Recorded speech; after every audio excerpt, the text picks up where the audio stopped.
former British Labour Party MP Jeremy Corbyn, he will be amongst the speakers at a session in Polokwane in Limpopo. It's to discuss the peaceful resolution of the Palestinian war. Corbyn was also leader of opposition in Parliament.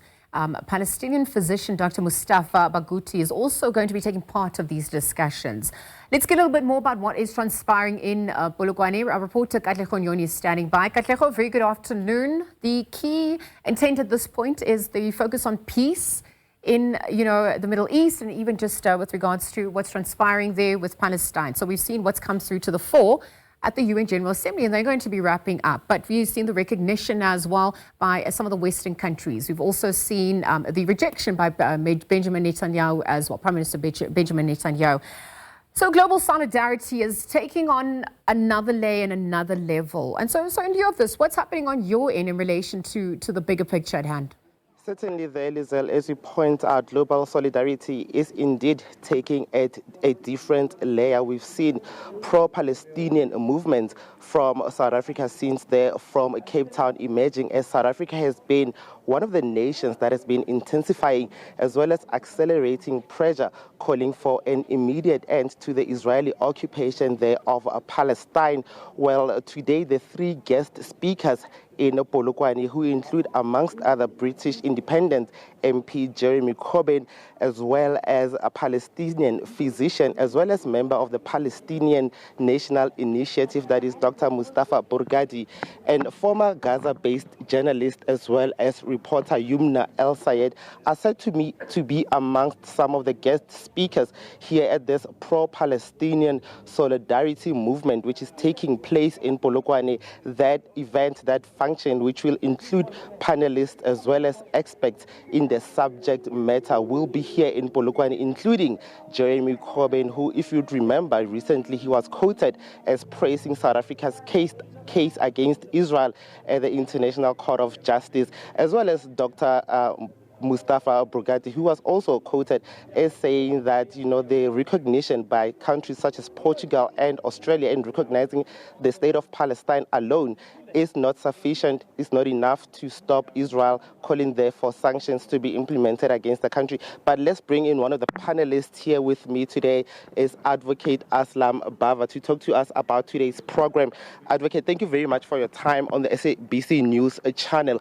Take us through the significance of conducting such a discussion in Polokwane today, looking at the fact that you are standing in solidarity with the people of Palestine, calling for a peaceful resolution as well as an immediate end to the Israeli occupation there of Palestine. What is very important as far as today's program is concerned is that there has been a worldwide narrative which seeks to be anti-human rights, and that comes from the Israeli sector and comes from the American sector.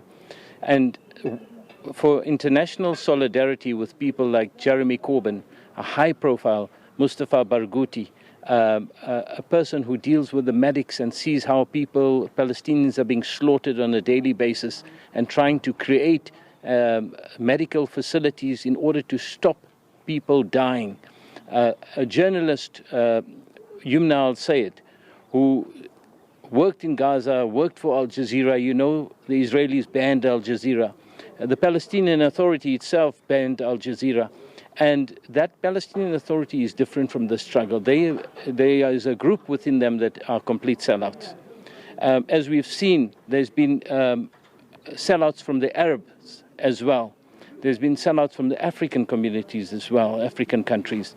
So, but then we've seen a get-together where people are saying, we're not going to allow our human rights to be compromised by the sellouts. We are going to take on board the narrative, and we're going to change this. Because human rights, you can't see a baby being murdered, burned to death, and sit back and say nothing. And now we've got over 60,000 dead. Of course. And if I'm not mistaken, it's approaching almost 2 years now since the start of the war, from October 2023. And we've seen growing pressure increasing globally. Recently, countries such as Portugal, Australia have officially recognized the state of Palestine. What is to happen, with these discussions that we're holding at a small town such as Polokwane? We've seen peaceful protest actions in cities like Cape Town and, of course, other global cities. What will then transpire from here onwards? Yes, so Polokwane is, it's not such a small town anymore, it's a city, but it's a central focus for Limpopo. And what's happened is that we've seen the narrative. For example, you've seen Helen Ziller come in there and saying to the world now, genocide is a big word. We've questioned now to say, Helen Ziller, what's happened to your vocabulary? Suddenly, when you are siding with racists, when you are siding with those murdering, your vocabulary cannot even understand the word genocide. So it is important for the narrative in places throughout the country that people get together and start talking about what is it that we want as a free society, what is it that we as South Africans have fought for.